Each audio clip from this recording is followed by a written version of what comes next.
Hello and welcome to the latest issue of Let's Fix It in Pod, our little podcast in the VFX universe.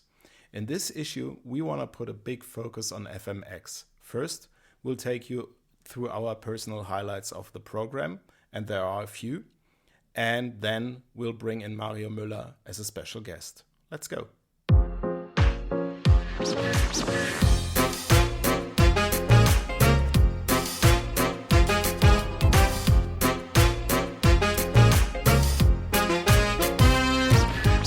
So, Christoph, I assume you already have everything planned out, and you're not going to have the problem that you're going to be at two places at the same time, which regularly happens with that program. Well, you know the ritual. You plan out every day. You schedule where to be at Bertha Benz Saal and when to be in the König Karl Halle and all that. And then you line up and you find out that one is totally overcrowded, and then you take a queue, and in that queue you meet somebody and he gives you a tip for a really good talk. So yeah, we'll see how this plan works out in reality. But yes, I already did survey the program a little bit, and I found quite a few nuggets that I really want to take a look at. The program is always very good. This will be my 15th FMX, so I think these days I count as furniture. So you'll get like a golden ribbon to wear your badge. No, I get the priority button at the escalator. There's a priority button. Well, it's only my 5th FMX, so I don't even know about the button. When I was that young and naive. Don't you judge. My very first FMX, I actually did a demo on a Quantel system, and you know how long ago that must have been. I usually do a full calendar with all the slots I want to see, and I usually get to about half of them at best, because besides the talks, you always meet someone, and then yes, there's this, there's that, and since I'm only there for once every year, I always get confused which is which room, and then this and there, and it's confusing. But sometimes you sit in the talk. Finally, I got to the talk I wanted to see. Oh no, that's tomorrow. What I'm listening to now, and then you stumble into something that's not something you expected, but usually it's interesting. So you've been there 15 times and you still don't know the layout of the place. Well, that's just great. Let's put it this way. If I were a lab rat, I'd be the rat that sits in the middle of the labyrinth and just howls for cheese. One of the things I most enjoy about FMX is standing in front of the doors in the smokers area. I call it my office, and just seeing who comes in, who goes out, and talking to all of these people, which is usually the best fun. And he's not kidding about that. It's a dead giveaway. If you walk into FMX and the Haus der Wirtschaft, it's pretty easy to spot Bela right in that place. And yes, it's right next to the ashtray. One talk I'm gonna definitely go is for the Mufasa, the Lion King talk by Audrey Ferrara. Of the late MPC on Wednesday at 5 in the afternoon, because I did an interview with her for digital production. And if you're one of the couple of thousand people who read it, and you have further questions, there you can ask them. She'll be in attendance, and usually with FMX, the people you want to meet and the people giving the talks are available afterwards. And if you have questions you don't want to ask in front of all the audience, you can catch them afterwards, or just enjoy sitting in the dark and asking the question silently and hope nobody recognizes you if it's a very, very stupid question. If this sounds like a particular example, well, yeah, it's learned by experience. There is this saying that there are no stupid questions and just stupid answers, but you're trying very hard to prove otherwise. And I proved it many years ago. Want to elaborate? This sounds interesting. Let's take a little side tangent here. So this tangent will be approaching infinity, but nah. And it was, at the time, it was my 3rd FMX or 4th. So many, many moons ago. Talking about many, many moons ago, This brings me to a talk that I definitely want to visit, and that is the history on the development of Nuke. As you know, I've taken myself a little bit of a look down memory lane with my articles on Cyborg and on Henry, which are on digitalproduction.com. And I'm really interested in that. And honestly, just for the screenshots alone, it's worth going there. So take a look what Nuke did look like 20 years ago, and it's hardly recognizable. This should be a great talk. Jonathan Ekstedt will be there. And he was one of the original developers at Digital Domain way back when. And he's going to have a talk together with Ian Fales from Befores and Afters. And Ian is always a great host. He's always really good at asking the right questions. So this should be a really interesting talk. Really looking forward to that one. And that's at Berta Bensal on Wednesday at 11:15. Honestly, queue up early because I reckon this will be really founded. The experience from the last couple of FMXs showed that all these then and now talks, the ones looking back at the history of VFX, are really, really popular. My next recommendation, again at Wednesday, Berta Bensal, 3:45 in the afternoon. It's going to be Florian Gellinger from RiseFX giving a talk called Watch Your Language. I'm just going to read you one line of it, of the announcement, and then you'll see why I want to be there. Let's face it, we're horrible at marketing what we do, and the way we talk about our work is a masterclass in self-evaluation. Florian always gives great talks, and it should be A, funny, and B, thought-provoking without going into details that will be irrelevant the next time the software is released. This should definitely be interesting, especially in these challenging times.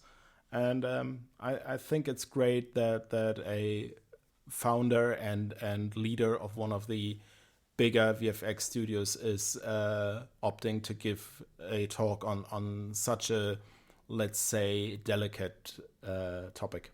This is Let's Fix It in Pod, and so far we had an AI moniker in each and every episode, and I'm not gonna make this an exception. So I picked Fear and Loathing in the Age of AI, Leadership Lessons for a Changing Workplace. So this is a talk focusing on the volatility of the changes we are currently experiencing or think to be experiencing. And it wants to point out both the challenges but also the opportunities.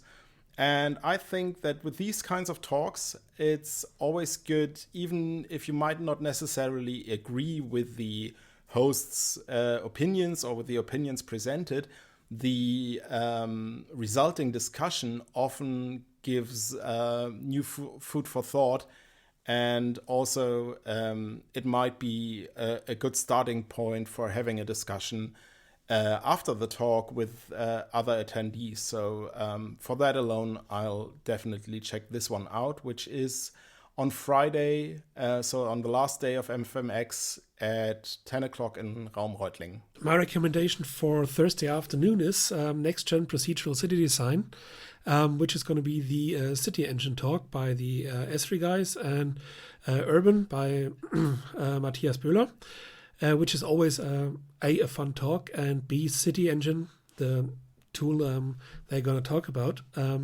is one of the tools that if I ever have the time, this is going to be the first one I actually want to learn, because it's amazing and far too big for my little head to understand, but I want to understand it. So my next pick would be the art of anamorphic lenses in Witcher 4 cinematic reveal trailer. Hang on a minute. Anamorphic lenses in a game trailer. This sounds interesting, to say the least. Because usually, for me as a comp artist, lens discussion mostly goes into, well, how can we get a proper match move done? How do we rebuild the lens characteristics? But taking the perfect lens of something like Unreal and building a custom camera setup to emulate anamorphic lenses in a game engine, that's the whole process backwards. And I think for myself, from attending this talk, I might find out quite a lot about how lenses actually work, what these guys were out for to look for in detail, and how to replicate this. So I think even if you are not into game development, if you haven't got anything to do with Unreal, this could be really, really interesting just to get this train of thought on how they rebuild their custom lens rig. Another talk, I'd seen it a couple of years ago, and this is one of the things that every animator has to do at one point in their life. This is like, you have to do that, and that's the course Acting for Animators by Ed Hooks. He's been doing that at FMX for a couple of years, and everybody who visited the course says you definitely should visit, because it's he's going to teach you how to act out all kinds of things you need as an animator to understand motion, to understand the angles of the viewing, all of this. He's done it many times. He's quite good at it by now. He also wrote a book about that, and it's going to be a 2-day course, 2 half days spent very well. You should be there early because it's usually quite full, and it's something that if you want to learn about animation, if you are a student, if you are a beginner in animation, this will really give you a leg up. And if you're a seasoned animator, this will teach you quite a few new things. I'm going to go out on a limb here because the talk I'm going to recommend has a very small description, which is just saying more information coming soon. So, Christoph, why are you recommending this talk? Well, that is because of the host, and that is Paul Debevec. And he's, I think he personally needs no introduction. He is this year's program head of FMX. He's also been known for such movies as Matrix, Spider-Man 2, Benjamin Button, Gravity, Blade Runner 2049, and so much more. And the only thing, as long as his credit list, is his awards list. So he's pioneered the Light Stage 3 system. So whatever he chooses to talk about lighting and rendering, this guy knows what he's talking about. Yeah, and usually the people coming out of Paul's talk says, this is quite a bit farther than I thought it was going to be, because he's usually the cutting edge of research in these areas. For my final recommendation is something you probably heard about in this podcast. The Hochschule Hamm-Lippstadt has built a virtual production stage with many, many, many things in there. And Stefan Alberts, who joined us at the podcast, is going to show you around in it and give a talk in it. The time is quite late. It's Friday at 6, but usually Stefan gives good talks, so it's probably very well worth the wait. And if you can't make it that late, at one point in the future, there probably will be an article on digitalproduction.com. Yeah, he promised us, and you all heard it. We're going to hold him to that promise. We will make sure. So that were our recommendations. There is obviously many, many other things you can watch. There's the workshops by the companies, for example, Maxon, Side Effects, Pixar. All of those have rooms where they have workshops and recruiting presentations and project presentations, which are usually great fun. The halls aren't, the rooms are a bit smaller, but if you have an interest in any of the tools, just go there, have a look. You can talk to the people there, and it's a good way to get a first step in the door in any software package.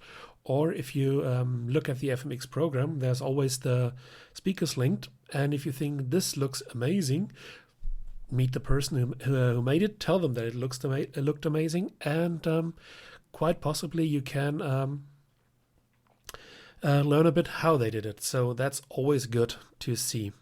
Another thing I would like to point out, of course, is the recruitment area. And I think especially in these, well, let's say challenging times in our industry, that might be worth a visit. So to quote Bela here, take your business cards, because it's always important to have business cards, and get into the recruitment area and get informed who's on the lookout. You might find yourself, and you gig, a new job, a new booking, whatever.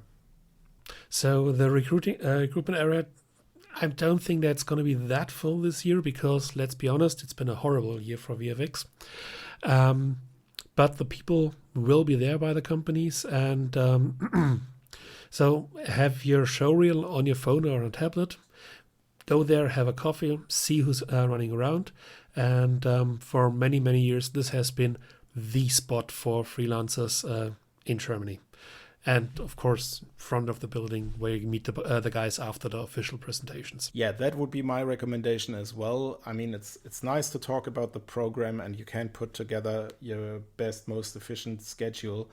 But equally as important is the social aspect. I mean, it's so nice to have everybody together in one place. So weather permitting, the place in front of the Haus der Wirtschaft should be packed. There will be some places where we can get some grub or some drinks. So let's hang out, talk, connect, and meet some nice people. I want to mention two other things that are always there. One is the trade floor, where a couple of companies are showing their newest stuff. And you might think, oh, well, trade fair, yeah, we know that the big companies. Unlike most trade fairs, FMX always makes a point of getting in some smaller developers who are usually introducing something quite interesting. And I remember at my first FMX, I met a couple of French guys who introduced their first version of their new plugin there called Golem, which is by now acquired by Autodesk and is part of Maya these days. There's always some kind of more industry stuff, which is also interesting to look at because it's a completely different view on our jobs. So that's always worth wandering through and seeing what's out there in new tools. And and usually in the evenings there are parties and get-togethers and things like that. I've never found an official schedule for when or what or anything. You usually just hear about it. And that's always nice to wind down a bit and to meet new people at the bar. So keep your ears peeled for invitations, for tips, where are parties and something like that. And that's always something to look forward to, having a couple of beers and meeting the people you haven't met in the hallways. And one additional thing is always something that I always do is walk through the education area, where a couple of great universities and schools present their stuff. And it's always a bit depressing when you see how good students these days are in comparison to what other people are doing there. I just love your sales pitch. Go there and you'll be so depressed because those guys are so good. Isn't that what we want from the next generation? Yeah, but couldn't you just give it a little bit more of a nicer spin, honestly? I mean, go there and you'll be depressed. I thought that was the nicer spin. Oh, let's talk about your bedside manners one day. Oh, there's a reason I'm not a doctor. So, before we lead over to our guest, Bela, what if once such a busy day at the conference is over, where do you usually hang out in Stuttgart to wind down? Are there other places where people might expect to run into you? Yeah, there's one bar / restaurant / pub, whatever you want to call it, which has been the meeting point for many years. It's called Schlesinger. It's behind the Haus der Wirtschaft, just once over the big street. And they have many, many types of beer. And most evenings I'm either there for the whole evening or for some time. And that's a great meeting place because it's right next to the location. There's proper food there and proper drinks. And it's a good place to also run into people. And if you're tired and overwhelmed after a long day at the trade fair, it's not that far to walk. Just to take responsibility for us being a service podcast, we'll put a link to Schlesingers in the show notes. If you haven't been to FMX, there's a recreational area directly in front of the building that's only been up for a couple of years, 2 or 3, where there's a couple of food trucks and things like that, and some fresh air, and you meet the people there. If you want something a bit quieter and have a sit down, when you leave the building, go to your right and then immediately to the right again, and it's just about 100 meters, and then there's a high street, let's call it that, with a bakery and some restaurants which are usually a bit quieter, and you can have a sit down there and a big cup of coffee. With that, should we bring in our guest? Yeah. Bela, would you be so kind to introduce him? So our guest today is Mario Müller, the project manager at the FMX. So Mario has been doing this for about as long as we've been visiting it. He's been the program consultant since March 2011 and has been the program manager since 2017. Or project manager. Before that, he's been an author, he's been a filmmaker, he's been a producer at Müller-Meyer-Schmidt Company for film and media, and he's also been at Filmakademie Baden-Württemberg, so he's been around the block and at FMX for many, many years. So, welcome, Mario.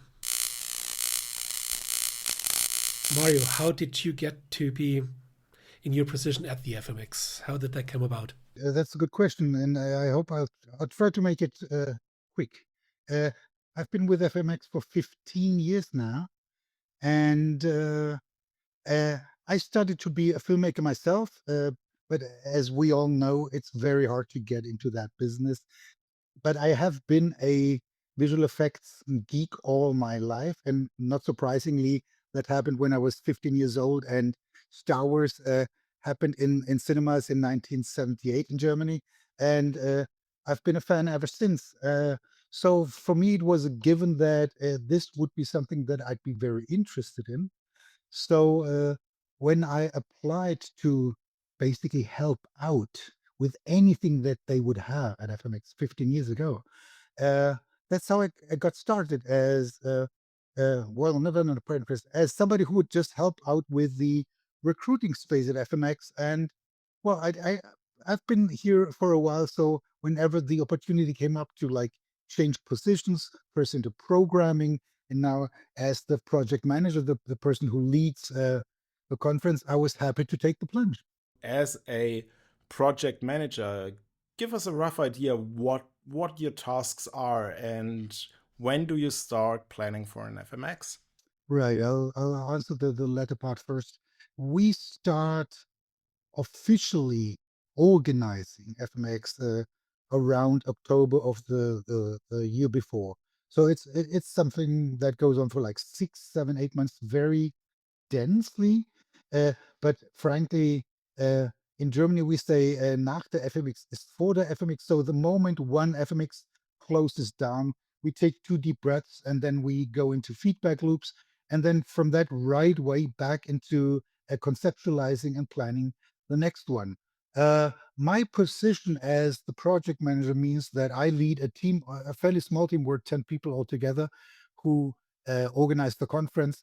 And since I have very good staff and people who work with me and for me, I just coordinate and try to bring everything together and keep an overall umbrella over everything, like how everything comes together. And I moderate the team basically.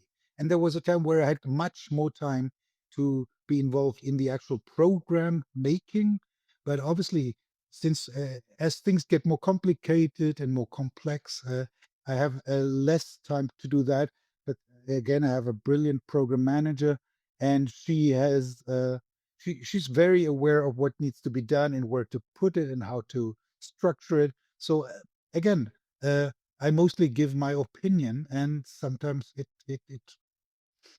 sometimes people listen to what I say, and sometimes they feel like they have a better opinion, and they might. To me, it's always an open table. It's always a discussion between different opinions and how to then get the best result out of it.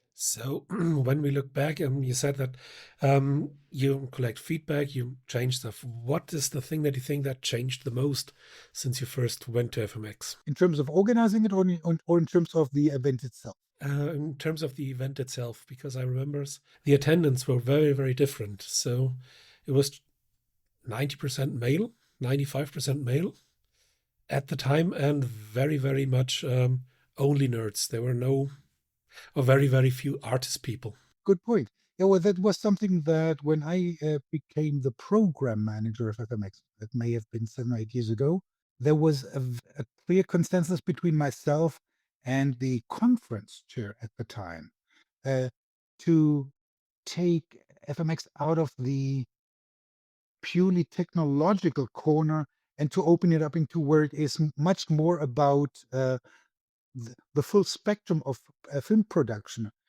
not just the post production process, visual effects or animation, but like if you have an artist at FMX and he or she does pixel work, they do animation. We felt like they should really know about storytelling, about structure, about cinematography, about the handoffs that they also have to deal with all the time. They get material, they work on it, and then they push it out the other side. But what is the other side, to the left and to the right? How much will it help them in their own work, even if it's fairly specific and less artistic?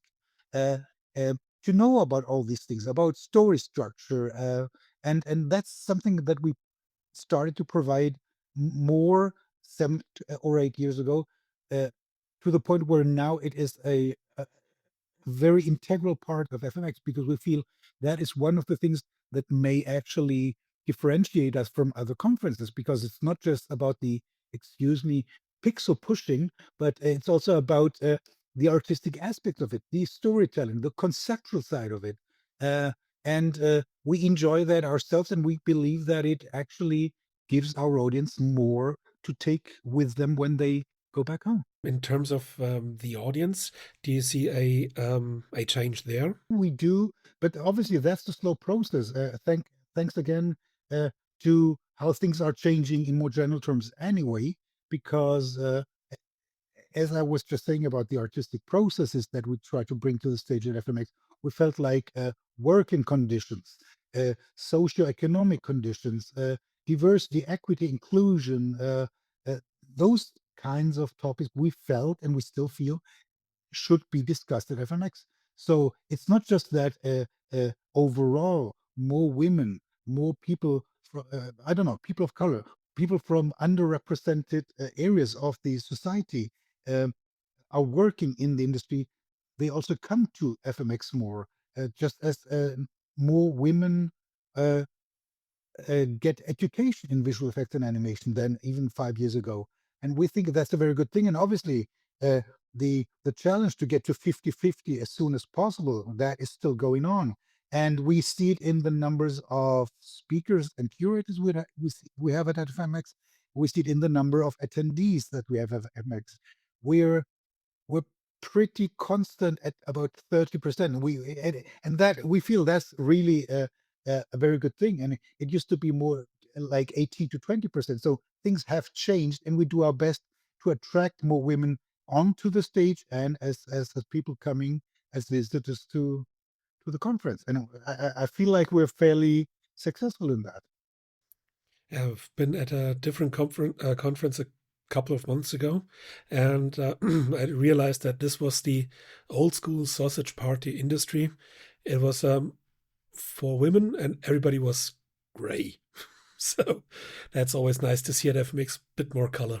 The surprise to me is that even after having done that for 5 years, very clearly with the vision to change that and to give it more visibility uh, on stage, how hard it still is, because whenever we reach out to companies or to people working on projects and tell them, well, can we have a woman? Can we have somebody who's not a, a white man? And they say you have no idea how hard it is. So even if they wanted to, sometimes there is none. Or obviously you want the VFX supervisor, and you don't want like a second tier, I don't know, whatever, a compositor, and just because she is a woman. And that's always a bit of a challenge. You can overcompensate in those kinds of things, because obviously you want to give people the best information and behind the scenes you can get. When we talk about the program, how do you decide what are the main topics of the year? I mean, there's always one general overall topic, which is usually fairly loosely defined, because how else would you do it? But how do you decide which projects to ask for talks, for presentations, for? The question may be short. The answer may not be. We try to bring most of the same tracks, as we call them, to FMX year after year. Obviously, it would be VFX, animation, virtual production, tech talks. But as you were mentioning, first of all, we do have a yearly theme, and the yearly theme changes year after year, because we feel like there's always something fresh going on or something very important going on, and that would normally not be represented at FMX or just a bit. But there's always something that needs to be discussed or to be brought. This year, it's the state of the industry. It's we call it rhythm of change. We try to spin it in a bit of a, I don't want to say positive light, but like if there is a crisis in film production, post production, how do we deal with that? And that's pretty much what we're bringing to FMX this year. And obviously, it's much more a big question rather than we have very clear answers to that question. But we feel like, since everybody's talking about it anyways, since it's affecting a lot of people in the industry right now at this very moment, we'd be happy to be the platform where those questions are being discussed. And in terms of the projects, obviously there's always, what's coming up, so you put that on a list. You have your list of usual suspects of the better known, or the more companies who work in visual effects and animation, and we have brilliant contacts into those companies. So we reach out to them, and then we always have like one or two favorite projects that we rather have them talk about. But at the end of the day, when it's a larger or a better known company, we have them decide what they'd rather talk about. Let's say if it were WetFX, is it going to be Batman, or is it going to be Kingdom of the Planet of the Apes? And well, and it's a discussion. Sometimes they feel like one would be more important than the other, but we feel the other one would be cooler than the first one. So it's that kind of thing. And in terms of the context we have, and we do have brilliant contacts, that's fairly easy, because we start those discussions as early as September of the past year. When it comes to disruptive things or disruptive projects, they're just there. Suddenly people start talking about them. Like, I don't know, Arcane 3 or 4 years ago. Who knew what that was going to be? But there it was. Like Flow this year. Suddenly everybody talks about those shows. And obviously you want to have those at FMX, and you want them represented by the right people with the right angle. But then you have to find the way into the company, find the right representative. So it's pretty much a bit different with every single thing you want to bring to the conference. When we look at the tracks, some of them are based on more tech focused, others are project focused.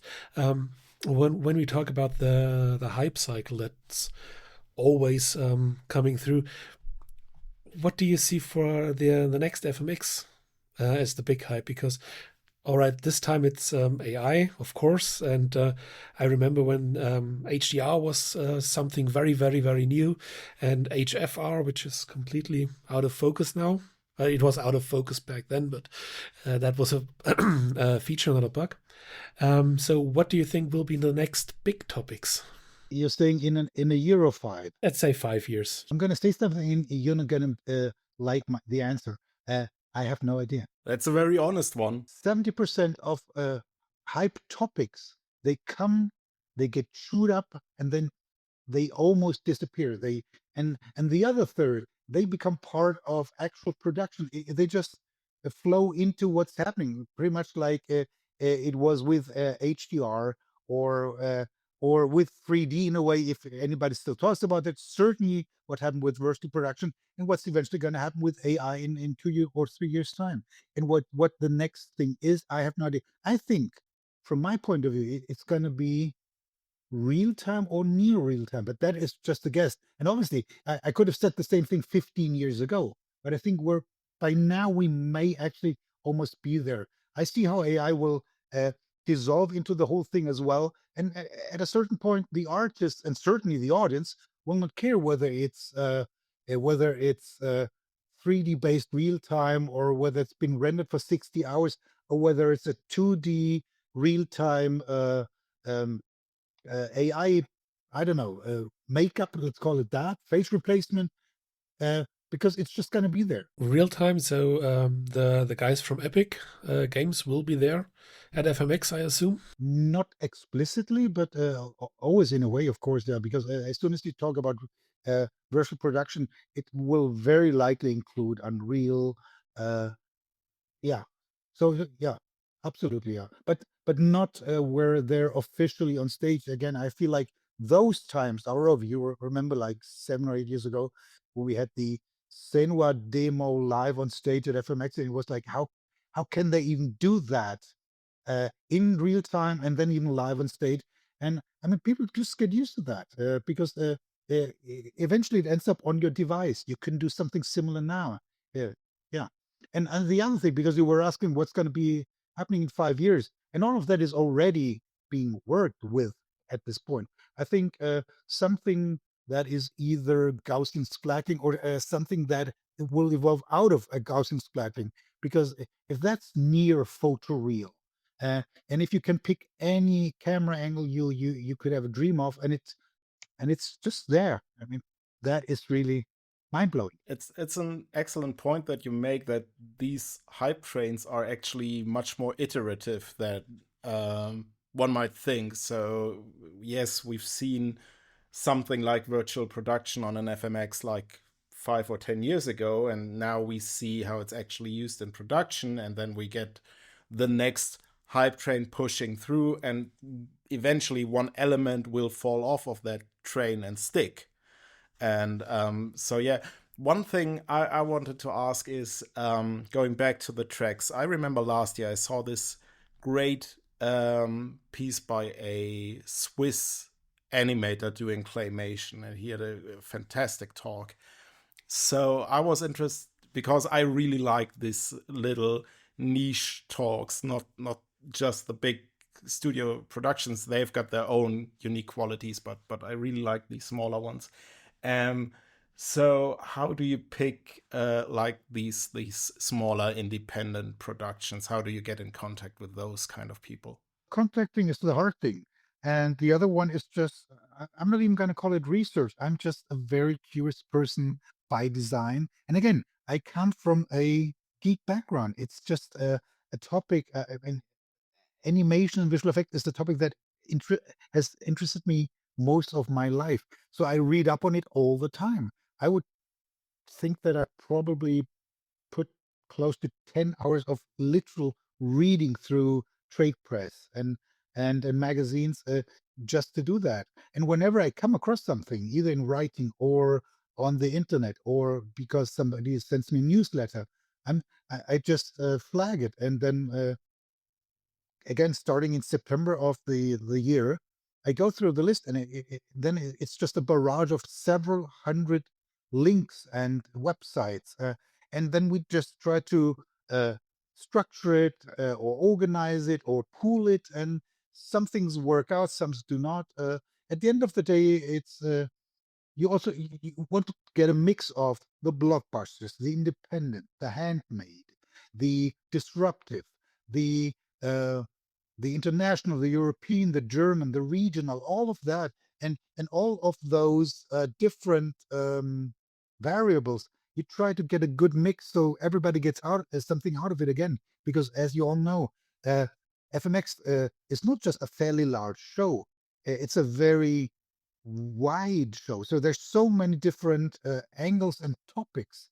But because it's structured so precisely, uh, you can still do it. Because if it weren't structured that way, people would just get lost. They wouldn't find anything, certainly not what they're looking for.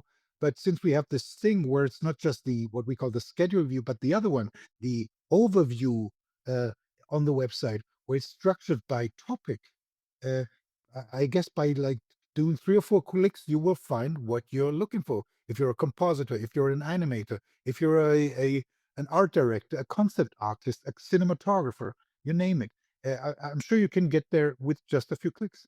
One thing that's always when we discussed FMX, and we did that extensively, is that it's quite a big thing these days, connected to all kinds of other things. There's the Animation Production Day, there's the Trick Film Festival. Good question. We cooperate rather closely because we've known them for years and years and years. They're friends, they're colleagues. We found that while each one of those 3 events has our very clear core audience. And while ours is more the behind the scenes and the making of part, obviously the Trick Film Festival is more about, well, let's just watch those projects screen. The animation production days are more about cooperation and co-financing. But obviously, there is a sort of an umbrella over it, and the umbrella would be animation and animated media. And that's why actually starting last year, we started using a communication umbrella. We call it the Stuttgart Animated Week. And it's not like there's a lot going on uh, crossover all the time, but some of our speakers will speak about how they did this and that, and then the same day or the next day, that project, that film will actually be shown on the screen at the Trek Film Festival, that sort of thing. And we like the exchange. We think for some of our audience, uh, it's actually an expansion of what's going on. Because again, FMX is a fairly expensive ticket to buy because it's a proper professional conference. Obviously, you get some bang out of your buck for that. And comparatively, the ITFS, the Clickton Festival, is what you add another, I don't know, 50 euros, and you do that as well. Obviously, that's gonna make your week even more complicated in what am I gonna go and see. But you can get both sides of it. You can get this is how we did it, and this is what it is. And we like that a lot. Well, one addition that COVID brought around, of course, was the FMX Online. How, first of all, thanks for being back for 4 days. I think that's a huge improvement.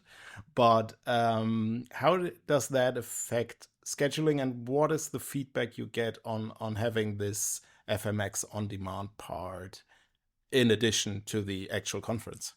Interesting question. Obviously, it was an absolute necessity coming out of COVID 2020. We couldn't do anything. We actually had to cancel FMX. 2021 was a full online edition, and starting in 2022, we added the hybrid part of it, where we had something online and or on demand. And even at the time, I felt that. Doing live streaming on a specific day is a cool thing, but I wasn't sure. I'm still not convinced that it's the right way to go, because you try to simulate something on site, and you do in terms of this comes now, this comes in an hour, this comes in another virtual room like 2 hours down the road. But what you don't get is you don't get the exchange that you have on site and the spontaneous chats. You run into somebody and you can't simulate that. So I believe what we do, what in terms of it still being hybrid, is we have the show. Whoever can come and wants to come, it joins us. And whatever you can't watch at the time in Stuttgart, because there's just too much going on, or because you can't come at all, then you just watch it in your home, and you have a month's time to watch all of it. It's hundreds and hundreds of hours of material, and so to us, it's the best of both worlds. And also, it seems to be, well, everybody says it's the future. Obviously, people would still rather go and join the show while it's happening, because you're there and you commit fully. You know how it is. You go to the cinema, you watch something, you sit down for 2 hours, and you just let it. Uh, you just take it in. If you do it at home, you press pause, you go get a beer, you take a leak. It's not the same thing. So in that respect, I guess uh, FMX on-site or any event on-site is the full Monty, and everything else is not quite the same. But at least you can do that.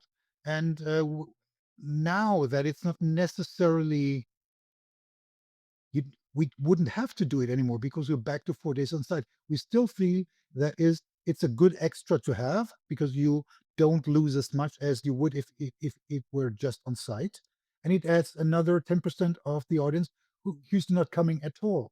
And since the additional cost to make it happen is comparatively small, uh, we're happy to do it and continuing to do that. Also, as a visitor, I have to say the video on demand stuff is great because there's always two talks you both want to see both at the same time. Yeah, and it gives, as somebody like myself, who prepares for FMX for, like, let's say 8 or 9 months, and then when it's happening, I see nothing at all. My total minutes in seeing anything on the stage at FMX last year was, I don't know, 45 minutes or something. And which one did you pick? I forgot, really, because there's so much. Because I pop in and out. I have this thing when I go into a presentation.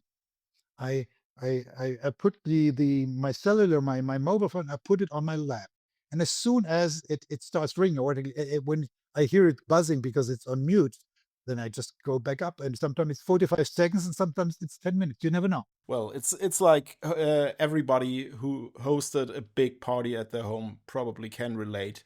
As a host, you're the one who is the least drunk. I remember at Animago, it was the same thing. I seen one talk at Animago, and that's it. At least you get your 10,000 step goal a day easily.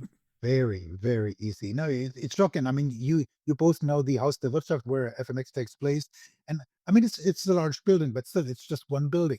But at the end of the day, I will have walked anywhere between 7 and 12 kilometers inside that building. So let's say a little fairy appears and grants you to pick from this year's schedule one talk that you can enjoy in absolute silence. Your mobile won't ring, nobody will disturb you. Which one will you pick? Ooh. I'll pick three, and I'll make it very quick. I'll pick either the keynote by Paul Debevec, or I'll pick the session on Arcane Season 2, or I'll pick, and just because I just love the show, I'll pick the one on Severance. And maybe 4, because that excites me as well. We'll have one on Andor Season 2, and that, to me, that's one of the very exciting things that sometimes works out in a year, and in other years it just doesn't. We have 2 shows at FMX that will literally have been on air or in cinemas for just a few days. I remember last year I made a conscious effort to finish Fallout before the talk at FMX because I didn't want to get spoiled. So I binged the whole show on the S-Bahn from my place to the Haus der Wirtschaft just to not get spoiled by the talk, and it just worked out in the brink of time, really. So. You mentioned Paul Debevec, who's this year's program chair. Would you care to illustrate a little bit how he helps in putting together this year's program? A really good question, because obviously, as I've been hinting at before, we have a ton of brilliant contacts into the industry anyway. But that really relates to the usual tracks we have. But since we pick uh, uh, a one-off for the yearly theme, we need somebody to help us out with that. And in that respect, we will pick somebody who's either very deeply entrenched into that topic, or somebody who's exceedingly well connected into the industry. And in that respect, Paul Debevec would be a good pick any year, obviously. And we're not just happy, we're really proud that he said yes, that he would do that. Not just because he's just one of the brilliant minds of film technology and film, VFX work, but also because he's just a terribly, terribly nice guy and a very generous person. So to have him help us out with that was really a gift. Um, and how does he help out? Well, we have several Zoom chats with the person, with Paul, and then we try to give him an idea what we mean by the yearly theme. And as you were pointing out, Bela, earlier, we tend to go with more soft topics for the last so many years, because I feel like the true technological innovations, I don't know, they don't seem to be happening all that much, because we've broken through so many glass ceilings in the last 3 years. Photorealism, real time photorealism, blah blah blah, that sort of thing. So obviously you want to pick something else that still excites or inspires people, and um, and then he will come up with ideas, with names, with contacts, with projects.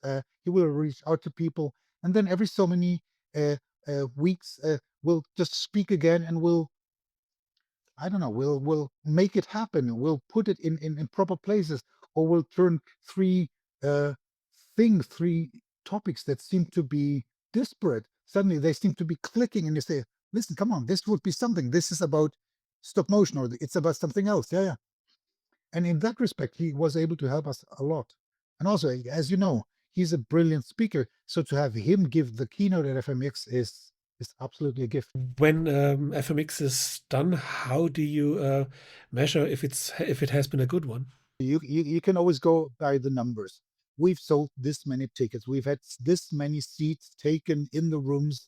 Uh, all of that is very easy uh, to find out. But to us, it's really the vibe in the building, and the way people feel while they're at the event, and also the feedback we get.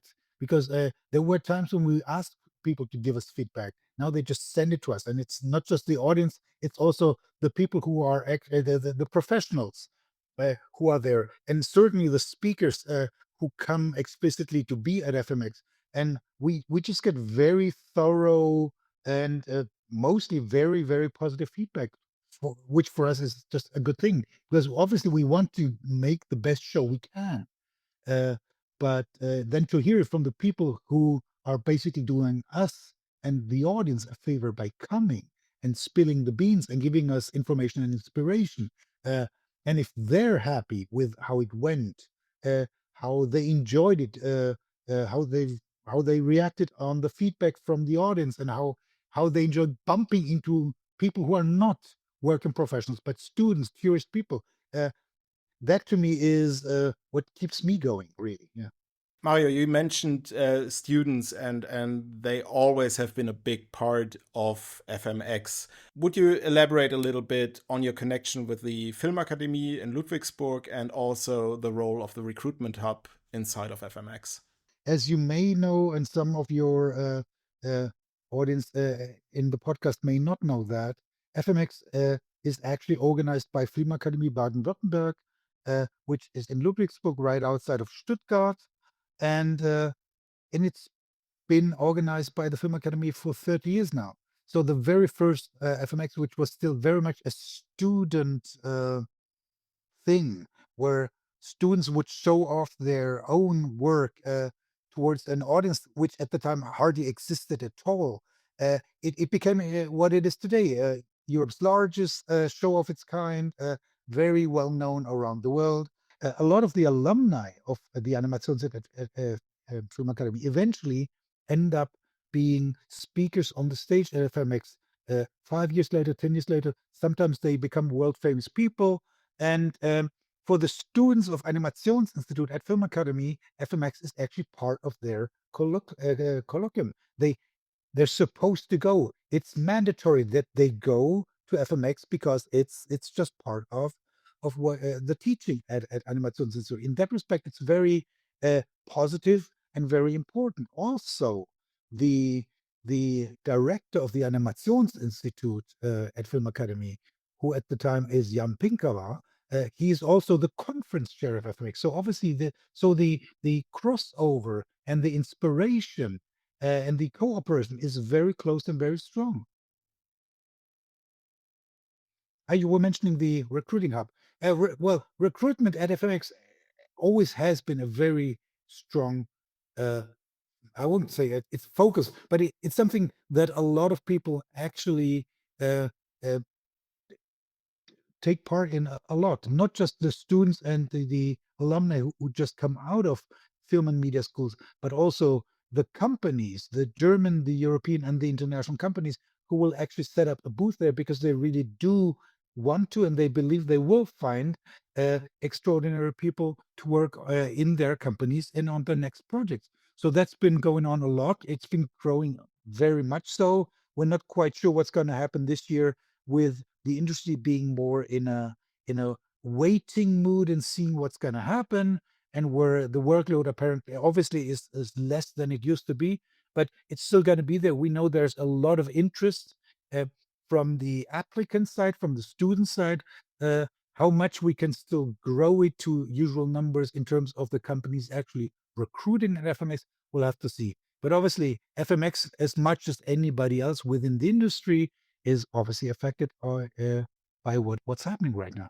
And have you had any feedback from the trade show part of it, from the trade floor? Oh, yeah, no, it seems like that's going just as well as it always does. People want to sell their hardware, the software, and the services, so obviously they're going to be there, and likely they may have more money to spend to go there and then do their marketing and their communications. And in terms of Europe, obviously FMX is the place to go. There may be other places around the world where they can do it just as much and even uh, at a larger scale. But in Europe, you got to go to FMX.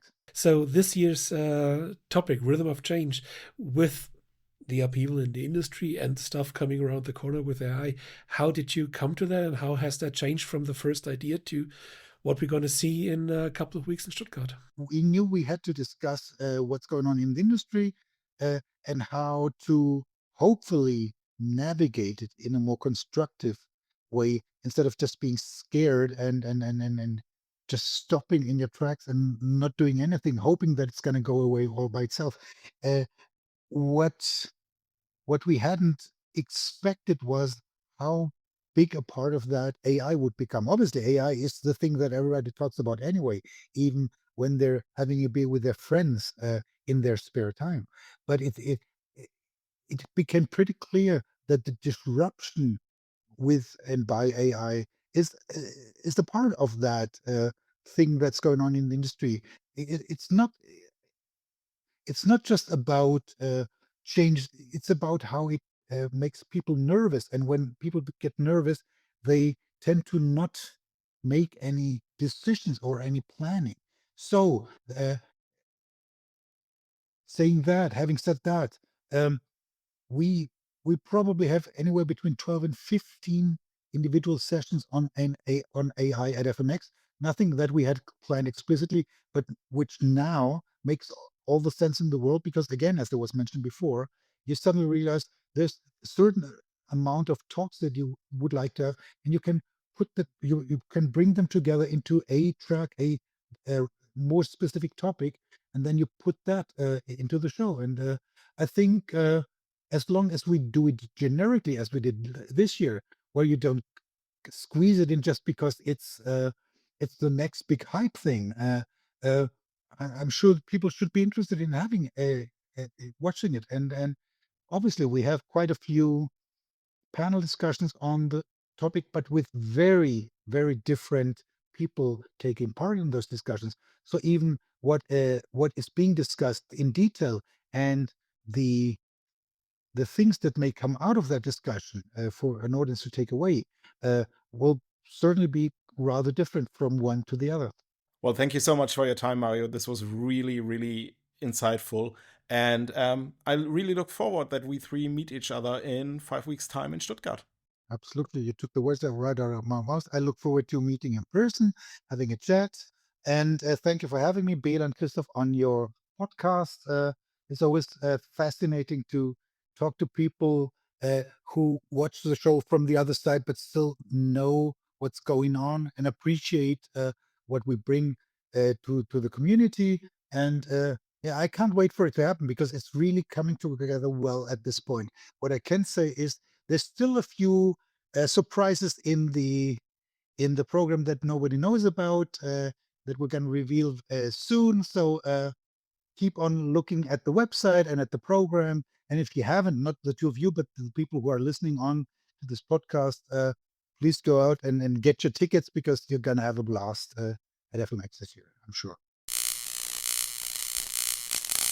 So, thanks Mario for all the intel, and we're going to see you there.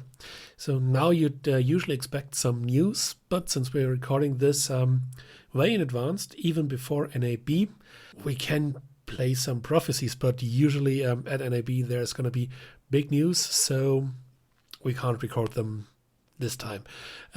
Watch out at digitalproduction.com. We're going to cover all the amazing things and some of the not so amazing things. So no news, but as the final chapter of this episode, Christoph has something to say. Okay, there is one bit of news, and I'm happy to announce that I'm shifting careers a little bit. So I'm gonna leave the world of compositing, and instead I'm gonna head over to Boris Effects and start there as a product specialist. So this will be really exciting, but it also means a little bit of adjustment for this podcast. So what Bela and I decided to do is, with FMX coming up, we'll put the show on a little hiatus, just to figure out how to sort things, how this job change might influence scheduling or the way we present this podcast. But let's fix it in Pod. We'll be back in the summer. Yes, and at FMX we're going to do some interviews, some maybe live streams, some who knows, and show will go on, but it's going to change a bit. Thank you so much for watching and listening, and until next time. See you. Bye. Bye.